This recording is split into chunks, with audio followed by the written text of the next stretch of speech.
احد کے قبرستان میں جا کے ان کی قبروں کے اوپر جنازہ دوبارہ پڑا 8 سال کے بعد. 3 ہجری میں غزوہ احد ہوا اور 11 ہجری میں نبی الاسلام کی وفات ہوئی. تو آپ نے اپنی وفات سے 1 مہینہ پہلے وہاں پہ خطبہ دیا. میں نے کربلا والے ریسرچ پیپر میں خطبہ ڈالا بھی ہوا ہے. آپ علیہ السلام نے قبرستان میں خطبہ دیا عبرت کے لیے کہ مرنے کے بعد سب نے ادھر ہی آنا ہے. چونکہ آپ بھی دنیا سے جا رہے تھے, آپ کو اللہ نے بتا دیا.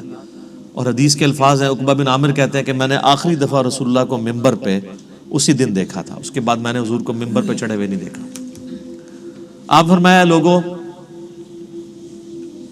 اللہ تعالیٰ نے مجھے اپنا حوض کوثر یہیں پہ دکھا دیا ہے. اس وقت میرا ممبر میرے حوض کوثر پہ لگا ہے. میں تمہارا پیش رو ہوں, یعنی میں آگے جانے والا ہوں, تم میرے بعد میرے پیچھے آؤ گے. ظاہر ہے نبی الاسلام نے ایک دعوت کھڑی کی تھی, اتنی محنت سے اپنی ایک ٹیم تیار کی تھی. اب دنیا تو ظاہر ہر بندے نے چھوڑ کے جانا ہے, تو آپ کو یہ ٹینشن بھی تھی کہ میں جو پیچھے لوگ چھوڑ کے جا رہا ہوں ان کو آخری درجے تک وصیت کر جاؤں کہ میرے بعد تمہیں خطرہ کن کن چیزوں سے. آپ نے فرمایا مجھے اپنے بعد تم سے یہ ڈر نہیں کہ تم دوبارہ سے بت پرستی میں مبتلا ہو جاؤ, شرک کرنے لگ پڑو. یہ تو مجھے کانفیڈنس ہے کہ تم, یعنی اپنے صحابہ کے بارے میں آپ کو ایک گارنٹی تھی, تربیت یافتہ جو لوگ تھے, کہ یہ شرک میں مبتلا نہیں ہوں گے. البتہ مجھے یہ ڈر ہے کہ تم میرے بعد دنیا کے مال میں پھنس جاؤ گے اور دنیا کے خزانے تمہارے لیے کھول دیے جائیں گے. نبی الاسلام نے تو اپنی وفات تک فقر ہی دیکھا تھا.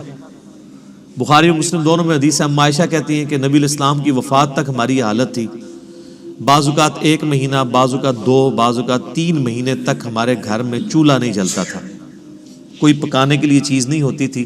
2 کالی چیزوں پہ گزارا ہوتا تھا, ایک کھجور اور دوسرا پانی. اور کھجوریں بھی کو ٹن و ٹن نہیں, 2 کھجوریں اور ایک میٹھا پانی کا پیالہ صبح کے وقت, اور 2 کھجوریں اور 1 پانی کا پیالہ میٹھا شام کے وقت. کیونکہ میٹھا پانی وہاں پہ ایشو تھا ریگستان میں. آج بھی آپ ذرا ریگستانی علاقوں میں چلے جائیں تو کتنے کلومیٹرز پیدل سفر کر کے, وہاں کی تو زندگی میں ایشو ہی یہی ہے کہ پانی بھر کے لانا ہے 8 کلومیٹر سے, اور آپ نے آٹا جو ہے چکی میں پیس کے بس روٹی پکانی. یہ ٹوٹل لوگوں کی زندگی ہے. یہ جو آپ یاشی ہیں جو نیٹ پہ یوٹیوب پہ بیٹھے رہتے ہیں اور فیس بک پہ, یہ تو وہاں کے مسئلے ہی نہیں ہیں. ٹھیک ہے, وہاں کے تو مسئلے ہی کچھ اور ہیں.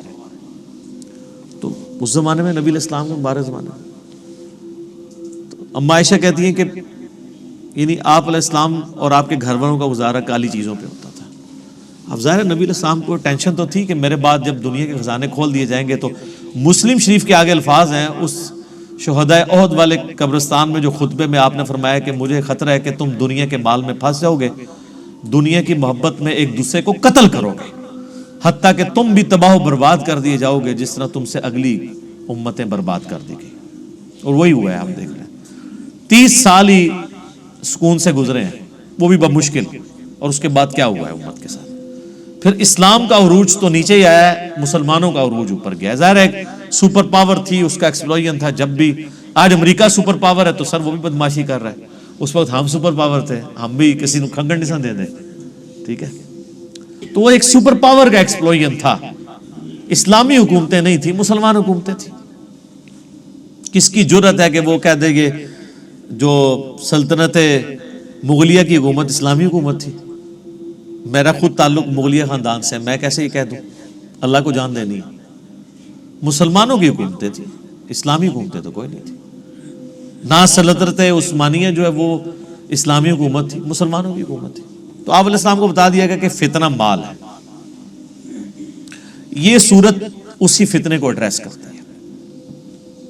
اور بخاری و مسلم دونوں میں ایک حدیث موجود ہے متفقن علیہ کہ نبی علیہ السلام نے یہی سورت پوری تلاوت کی. پوری سورت پڑھنے کے بعد کہا کہ آدمی کہتا ہے میرا مال میرا مال میرا مال, یہی کہتے کہتے مر جاتا ہے. حالانکہ تیرا مال تو وہ ہے جو تو نے کھا پی لیا یا پہن کر بوسیدہ کر لیا کپڑے, یا آخرت میں اللہ کے لیے بھیج کے اللہ کی راہ میں خرچ کر کے اپنے لیے سٹور کر لیا. یعنی جو اللہ کی راہ میں خرچ کرتے ہو یہ تمہارا مال ہے, باقی تو تیرے وارثوں کا مال ہے. بخاری اور مسلم دونوں میں حدیث ہے, نبی علیہ السلام نے فرمایا انسان کے 3 دوست ہیں, ایک ہی ساتھ جاتا ہے, 2 باہر ہی رہ جاتے ہیں. اس کے رشتہ دار اور مال یہ قبر سے باہر رہ جاتے ہیں اور اس کے اعمال قبر میں ساتھ جاتے ہیں۔ بخاری اور مسلم دونوں میں حدیث موجود ہے، نبی علیہ السلام نے فرمایا کہ ابن آدم کے پاس اگر سونے کی 2 وادیاں ہو نا تو وہ کہے گا تیسری بھی آ جائے، اس کا پیٹ صرف قبر کی مٹی بھرے گی۔ یہ لالچ ایسی چیز ہے جس کے پاس مال آ جائے اس کی بھی ختم نہیں ہوتی، یہ قبر کی مٹی اس کا پیٹ بھرے گی۔ یہ ساری حدیثیں بخاری مسلم میں جتنی میں بیان کر رہا ہوں، یعنی باہر کی کتابوں سے نہیں، اور یہ تقریباً آلموسٹ 17 رکت انگیز حدیثیں میں نے مسئلہ نمبر 51 میں ریکارڈ کروائی ہیں۔ رزق حرام کی مذمت، دنیا پرستی کا انجام اور اس کا علاج۔ 11 آیات قرآن حکیم سے کراس ریفرنس کے طور پہ پیش کی، جس میں میں نے یہ صورت بھی ڈسکس کی تھی، اور 17 احادیث بخاری اور مسلم سے۔ وہ سننے والا لیکچر ہے، قبلہ صحیح کرنے والا لیکچر ہے، مسئلہ نمبر 51۔ تو نبی صلی اللہ علیہ وآلہ وسلم کو یہ بات پتا تھی کہ میرے بعد فتنہ کیا بننے والا ہے امت کے لیے، تو آپ کا زہد پریکٹیکلی آپ نے پروف کیا۔ بخاری اور مسلم دونوں میں حدیث ہے، نبی علیہ السلام دعا کیا کرتے تھے، اے اللہ محمد اور آل محمد کو صلی اللہ علیہ وآلہ وسلم بس اتنا ہی رزق دینا کہ ان کی روح اور جسم کا رشتہ برقرار رہے، یعنی بس سانس چلتی رہے، اس سے زیادہ مجھے رزق نہیں چاہیے۔ سر جن لوگوں نے یہ حدیثیں نبی علیہ السلام سے سنی ہوئی تھی، انہوں نے دنیا کو 3 طلاقیں دینی تھی نا، انہوں نے ابو ذر غفاری پھر بننا ہی تھا۔ ابو ذر غفاری کے اوپر میرا کلپ دیکھے، رات کو میں دوبارہ دیکھ رہا تھا وہ کلپ، آپ کسی اور دنیا میں چلے جائیں گے۔ یوٹیوب پہ جا کے لکھیں سیدنا Abu Zar Ghifari, tragic life story of a true Muslim, کہ انہوں نے کتنی کمٹمنٹ کے ساتھ زہد کی زندگی گزاری ہے۔ ایون صحابہ سے بھی وہ لڑتے تھے اس معاملے میں کہ نبی علیہ السلام کی یہ زندگی نہیں تھی جو تم گزار رہے ہو، اور وہ جو کچھ فورسی کر رہے تھے حضرت عثمان کے دور میں،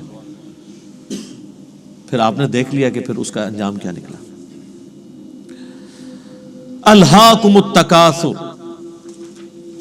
غافل رکھا تمہیں، ہلاک کر دیا تمہیں زیادہ مال جمع کرنے کی ہوس نے، حتی زرتم المقابر، یہاں تک کہ تم نے قبروں کا منہ دیکھا، یعنی مرتے دم تک مال مال مال مال، اینڈ کوئی نہیں ہے جب تک کہ قبر کی مٹی میں نہ جا کے مل جاؤ۔ کلا سوف تعلمون، ہاں ہاں تم جلد ہی جان جاؤ گے۔ ثم کلا سوف تعلمون، پھر تم سے کہتے ہیں ہاں ہاں ان قریب تمہیں معلوم ہو جائے گا۔ کلا لو تعلمون علم الیقین، ہاں تم یقینی طور پر جان جاؤ گے۔ یقین تو اسی وقت آنا جب چیز سامنے آ جائے گی۔ لترون الجحیم، تم دیکھ کر رہو گے دوزخ کی آگ کو۔ ثم لترونها عین الیقین، اس کے بعد تمہیں دوزخ کی جو آگ کو دیکھ کر اپنی آنکھوں سے یقین آ جائے گا، لیکن اس میں فائدہ کوئی نہیں ہونا۔ ثم لتسألن یومئذ عن النعیم، اس دن پھر تم سے اللہ تعالیٰ ہر اس نعمت کے بارے میں پوچھے گا جو اس نے دنیا میں تمہیں وہ نعمت دی تھی۔ آنکھ، کان، عقل، یہ ساری چیزیں دی تھی، ان کو یوٹیلائز کر کے اللہ کی اطاعت کیوں نہیں اختیار کی؟ ایک ایک نعمت کے بارے میں پوچھا جائے گا۔ یہ ٹرمنالوجیز بھی تصوف کے ہاں تو بہت یوز ہوتی ہیں، علم الیقین، عین الیقین اور حق الیقین۔ وہ کہتے ہیں علم الیقین کی تو ہم زندگی گزار رہے ہیں، یعنی ہمیں وحی کے ذریعے یہ علم حاصل ہو گیا ہے کہ مرنے کے بعد اللہ کے حضور پیش ہونا ہے، لیکن عین الیقین اس وقت ہوگا کہ جب انسان مرے گا اور مرنے کے بعد ساری چیزیں اس کے سامنے آشکار ہونا شروع ہو جائیں گی، نزع کے عالم میں فرشتے نظر آنا شروع ہو جائیں گے۔ قرآن حکیم کی کئی آیات اس پہ گواہ ہیں، مسئلہ 117A اور 117B عذاب قبر کے اوپر میں نے ریکارڈ کرایا، اس میں آپ دیکھ سکتے ہیں۔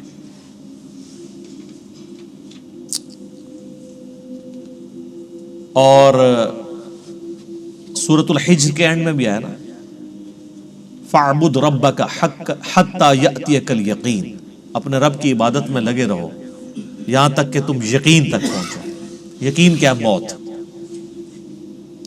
تو علم الیقین تو وہی کے ذریعے ہمیں حاصل ہے. عین الیقین آنکھوں کے ذریعے دیکھ، وہ تو مرنے کے بعد ہی ہے، نزع کے عالم میں ہے، لیکن وہ بھی بندہ واپس نہیں آ سکتا. اور جامع ترمذی میں حدیث ہے کہ موت کے غرغرے سے پہلے توبہ قبول ہے، نزع کے عالم میں تو توبہ بھی قبول کوئی نہیں. اور ایک تیسری چیز ہے، وہ ہے حق الیقین. حق الیقین اللہ نہ کرے کہ اس تک نوبت آئے. حق الیقین یہ کہ جب کسی کو آگ میں پھینک دیا جائے گا نا، پھر اسے حق الیقین ہو جائے گا جب اس کا جسم جلے گا. دنیا میں بھی آپ دیکھ لیں، اگر ہم کہیں کہ جی وہ فلاں جگہ پہ دھواں اٹھ رہا ہے، آگ لگی ہوئی ہے، تو یہ کیا ہوگا؟ علم الیقین، کیونکہ آثار بتا رہے ہیں کہ آگ لگی ہے. پھر آپ قریب چلے جائیں اور آگ نظر آ جائے تو اسے کہا جائے گا عین الیقین، آنکھ سے دیکھ لیا. اور اگر زیادہ تسلی کرنی ہے تو بیچ میں ہاتھ ڈال دیں، تو جب ہاتھ جلے گا نا تو حق الیقین ہو جائے گا. تو یہ اللہ تعالیٰ ہمارا ہے کہ تم عنقریب تم اپنی آنکھوں سے بھی دیکھ لو گے اور اس یقین کے عالم تک بھی پہنچو گے. آج جو تم ہمارے پیغمبر کی دعوت کو جھٹلا رہے ہو، تو ایک وقت آنے والا ہے یہ ساری چیزیں کھل کے تمہارے سامنے آ جائیں گی. اللہم من احییتہ منا فاحیہ علی الاسلام ومن توفیتہ منا فتوفہ علی الایمان. اللہم ثبتنا علی الایمان، اللہم ثبتنا علی القرآن، اللہم ثبتنا علی الاسلام.